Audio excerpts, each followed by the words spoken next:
Welcome to SVG-TV's news for Friday, September 27th, 2019. I am Bhavin with the details. The Association of Evangelical Churches, in a statement issued yesterday, expressed the need for Vincentian public to adhere to godly values, bearing in mind the modern challenges to these values in society. The association statement comes in light of the challenges of the SVG buggery and gross indecency laws by two gay Vincentians living abroad. In a statement, the church said that they reject any attempt to change or modify the godly values upon which the laws of the nation was founded and the laws that adequately reflect those fundamental values, since to do so will cause further and significant harm to individual and collective well-being. The churches further noted that in a statement that they are aware that much of modern values and principles are based in individualism and selfishness, with little regard for one another, and growing disregard for God as the Creator. However, they say God made human beings, both male and female, from that creation, and He intended for them to live their lives as biological male and biological female, which is determined from conception, adding that the foundation of the family is marriage between a biological male and a biological female. According to the churches, the individual rights and choices and preferences is not autonomous of the collective well-being of society and godly values. The men challenging the country's buggery laws are, however, arguing that the laws left over from British colonial rule are discriminatory, inhumane, and against the basic tenets of the Constitution of SVG that protects the rights and freedoms of every citizen. The next hearing in the matter in the High Court here is slated for November the 13th. 4,300 persons are said to be on the government's public assistance program, which include children who are neglected. This is according to the Minister of National Mobilization, Frederick Stevenson, who was addressing a news conference earlier this week. Minister Stevenson said meals assistance are also provided to 542 children, medical grant to 38 persons, and 494 persons living with disabilities are also provided with financial assistance. He said in addition, grants and other benefits are given to those who sought government help for various reasons, including funeral arrangements. In terms of medical assistance, 188 persons benefited through the ministry's medical assistance program. School fees, 270. Uniform assistance, 3,516. Exam fees, some 11 persons were assisted. In terms of utilities, electricity and water, 197 persons were assisted. Immediate assistance, where people just walk in and ask the ministry to support them in one way or the other. We had some 273. Funeral grants, 169 persons were assisted. In terms of fire victims, there are some 46 persons who came to the ministry asking for assistance with their homes due to the result of fires. Basic amenities, 708. Transportation, 525. Minister Stevenson said that his ministry has budgeted for these expenses, which amounts to millions of dollars. St. Vincent and the Grenadines. In relation to funeral expenses, to date we have spent some $296,000 on funeral assistance. School fees, $31,000. Disaster recovery, which includes fire and any other disasters, $22,000. And the public assistance, what people refer to as a poor relief, to date, $8.9 million have been spent on public assistance.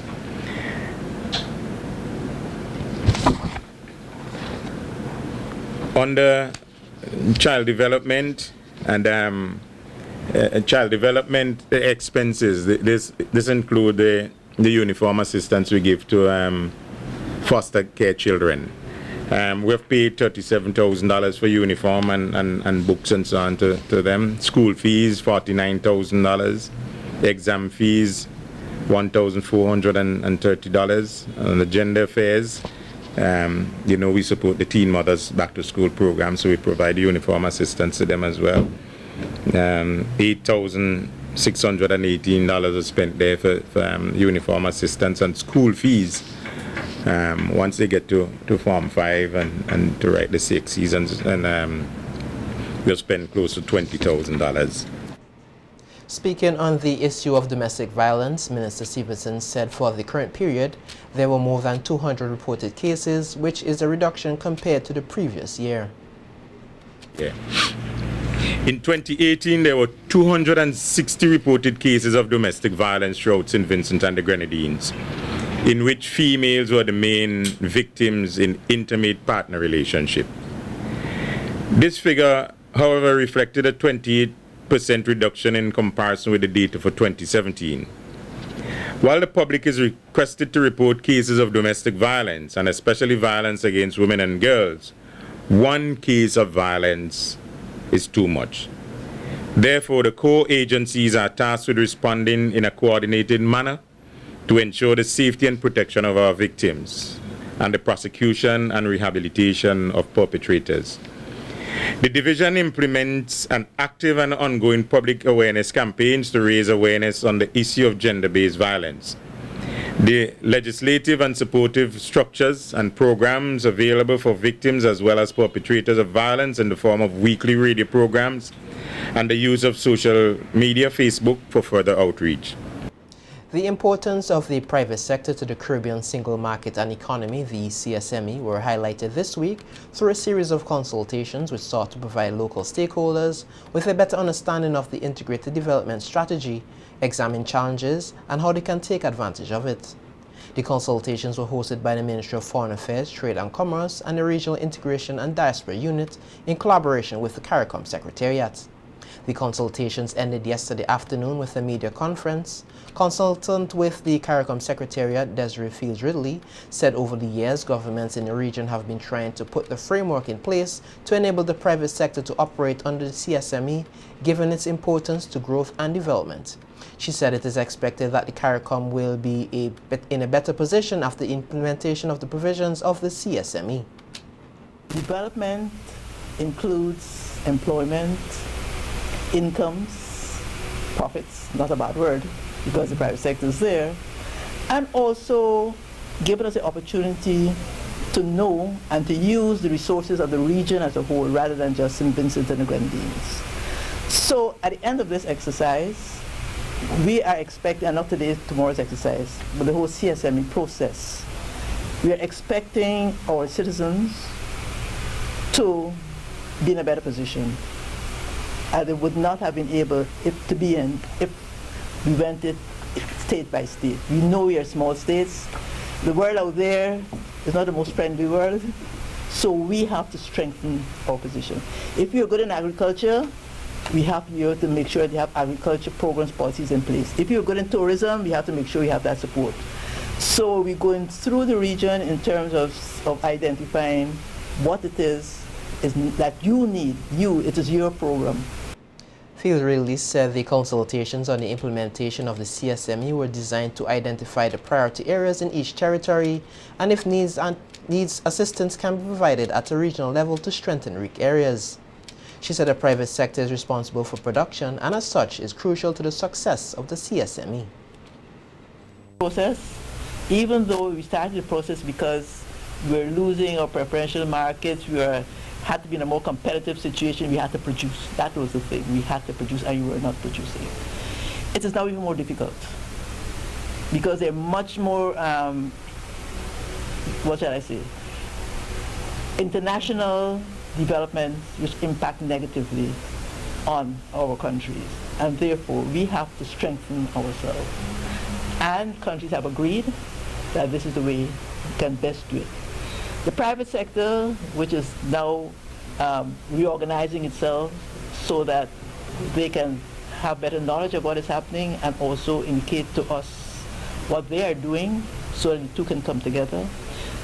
The private sector is a sector which does production, which exports, which can help us reduce our imports, which can help us operate across border. So right now, that is a sector which could make a difference to how effective the CSME is. Communication specialist at the CSME unit, Silas Hamilton, said it is crucial for member states to do all that is necessary to ensure that their citizens can take full advantage of the CSME.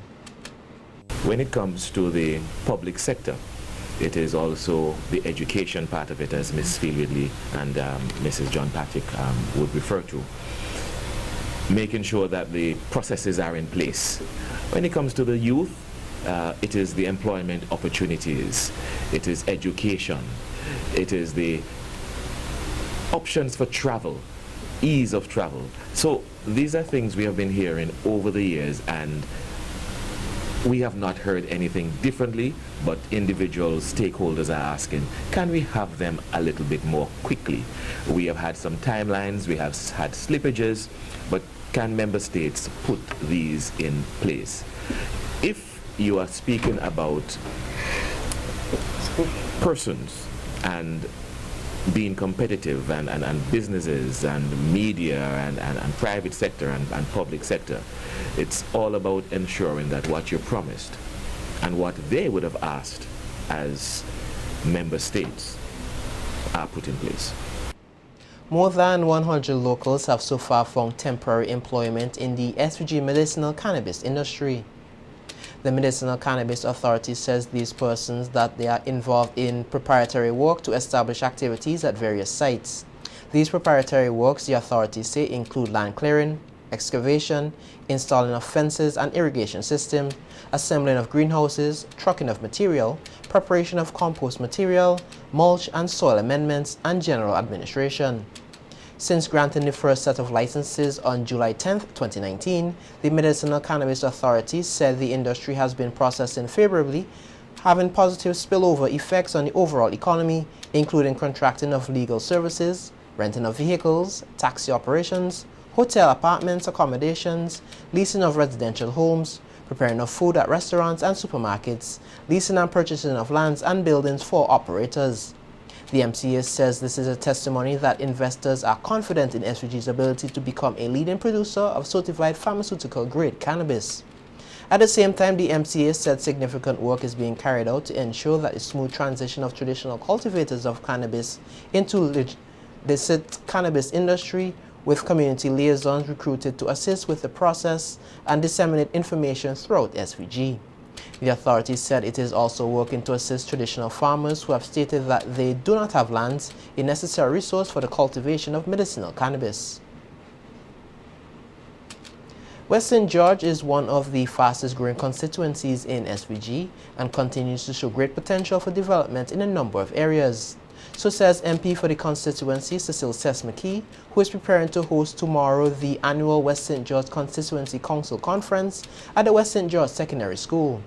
In an interview with SVG-TV News today, the minister used the opportunity to highlight some of the current and future developments in the area, which he said continues to show its potential as a hub for business, sporting and cultural activities.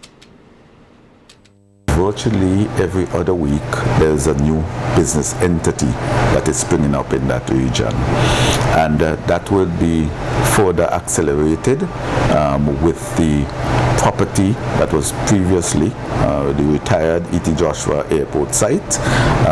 That will become a hive of activity where commercial operation is concerned. That area, the anchor project will be the acute referral hospital that would offer around about 120 rooms and will be utilized for specialized medical intervention. But there is also opportunity for example, a tourism plan to be established there. To the end of the runway there is the seawater, and that offers opportunity for a tourism facility to be established there, entertainment facility. McKee said the Arnoldsville area is known for its sporting facilities, which are being complemented by services now provided at the decommissioned E.T. Joshua Airport facility. Develop around that, whether recreation, keep fit, those kind of activities around the existence of those sporting facilities. Cabinet recently established a committee to look at turning the terminal building of that retired E.T. Joshua Airport site into a commercial center. So we can look forward to see a number of commercial activities being held there as well. You know that currently the car racing folks, they use the strip to do their car racing event, and they will have one in October as part of the Independence celebrations. And a number of other promoters utilize the site to do their entertainment events from time to time. So it's a pretty popular spot and growing in importance. McKee said in the not-too-distant future, improved infrastructure will be set up in Fenton, which will improve tourism activities in the area as well as ease the congestion of traffic. So if you look at the Bel Air area as well, you would see that Bel Air and Annesville, that we have 2 medical colleges located. Of the 4 medical colleges in St. Vincent and the Grenadines, 2 are located in our constituency, and we are doing some work infrastructurally up in the Fenton Mountains, where we're replacing 3 of the bridges in that area, and we are going to also improve the access roads from each side. So that again would be a bypass road that would allow persons not to have to come in through Annesville, through the developing busy new city, but that they can go over that road and link to Kingston, and persons coming out of Kingston can also utilize that road. And I must say that that is also a beauty, a scenic beauty, also comparable to many others in the country.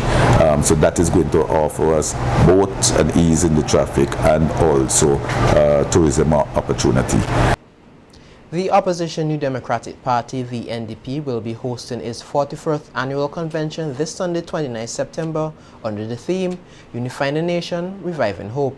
The party says the theme reflects the vision of the President, Dr. Godwin Friday, and his desire and commitment to bring the nation together, which he says is a necessary prerequisite for national growth and prosperity. The business session of the convention will be at the NDP headquarters, Democrat House, Kingston, and will start at 9:30 a.m., while the convention rally will take place at the Arnoldsville playing field in the vicinity of the Michael Finney stand, starting at 12 noon. Sunday's convention rally will be hosted by Senator K. Bacchus Batiste and the West St. George constituency. The party says the rally the entrepreneurial skills of the residents of the constituency will be on showcase through an exhibition which will be open at 10 a.m. SVG today joined with the rest of the world in observing World Tourism Day. Reflecting on tourism in SVG, Minister of Tourism, Sports and Culture Cecil Sesmaki said over the years the country has made tremendous advancements in this sector. We are focusing on, first of all, if we look at the investment climate to destinations St. Vincent and the Grenadines, you would see that we have a stable currency, the EC dollar, pegged to the US dollar, very stable over the years. You would see that we have a stable economic climate. St. Vincent and the Grenadines, we have actually realized higher than the average of the OECS countries, growth rate around 2% or thereabout a year. You know that we're still coming out of a global economic recession. So all of the countries we have been grappling with these challenges that come with economic difficulties. And we of course have a very stable political climate, and we are confident that will continue for some time to come. Minister McKee said some of the areas that have seen progress are in cruise ship arrivals, air travel, and the hospitality industry. Important sector in the Caribbean. In St. Vincent and the Grenadines, it's the #1 productive sector, and as such, a lot hinges on tourism. The prospects for tourism in St. Vincent and the Grenadines has been good over the last few years and will continue to be good for years to come. If we look at the figures, we'll see that we have experienced consecutive years of positive growth. If we take first of all by air, we would see a 5.8% increase, 3.9% increase, 14.4% increase, and 6.7% increase for the first 7 months of 2019. And we know that a lot of that is as a result of the opening of the Argyle International Airport, and the fact that we've been able to attract 3 international carriers with direct flights to the destination, Miami, New York, and Toronto. Looking ahead, Minister Mickey said SVG's tourism industry is in a promising path. 3 years, we should have another 1,100 rooms added to the room stock, existing room stock, which is about 2,300. So that will be make a major difference, because it has been critical in our negotiations with the airlines in particular. And we can now give assurance that these numbers will become a reality in the next 3 years. The stakeholders, operators across all aspects of the sector, we continue to work with them. We now issue licenses and certificates so that we can assist in their marketing and invite persons when they come to the destination to utilize the services that Tourism Authority approved. World Tourism Day was observed under the theme, Tourism and Jobs, a Better Future for All. Dancers from across SVG will be showcasing their talent tomorrow at the annual National Dance Showcase to be held at the Peace Memorial Hall. Cultural Officer Maxine Brown said that the showcase has played a major role in development of dancers from across the country who could have participated in more than 20 years in the 20-year showcase. Social benefits, emotional benefits, psychological benefits. Overall, the arts, it enhances the whole child. So it brings benefit, it keeps you fit, it keeps you mentally alert, and I must say to add here that long ago, parents used to be afraid of their children to be involved in the arts. But studies have proven, and I did my own study about enhancing education through the arts, that students who are involved in dance troupes do better academically. So now parents on board, they call me, "Oh, Maxine, I want my child to dance." And long ago, that wasn't the case. So we're happy that there has been a new awakening where parents see that the arts do work and it helps to develop the whole child. The National Dance Showcase is not a competition, but rather a display of the creative arts. Brown said over the years, the standards of the showcase have improved and patrons attending tomorrow's showcase can expect a quality production. The ministry, we make attempts to enhance the quality of the production. So whereas long ago, you brought anything, these days we ensure that you bring quality to the stage. So we preview the dances, the various dances, and these days, unlike back then, dancers bring better technique because they are more technically clean. So better technique is brought to the stage. So we're happy that dancing has taken off, and individuals and dance groups on a whole are making attempts to attend a workshop and enhance their technique. Participants in the National Dance Showcase will be drawn from schools and community groups. Vincentian Randy Butler has been sentenced to 10 months at Her Majesty Prison in the BVI for battering his lover after she reportedly gave him the cold shoulder at a party. He was sentenced to 7 months for the offense of assault causing actual bodily harm and another 4 months for criminal damage. The sentence had to run concurrently, which effectively means he will spend no more than 7 months behind bars. The BVInews.com said in handing down his sentence, the magistrate said the seriousness of the offense and Butler's lack of remorse were factors that aggravated the offense. However, consideration was given to his early guilty plea and the fact that he had no previous convictions. The online news site said Butler was also ordered to pay $1,494.87 in compensation for the victim's hospital fees. If he fails to compensate her, he will spend 2 months at the adult penitentiary. His term of imprisonment will take effect from September the 16th, the date he was first remanded.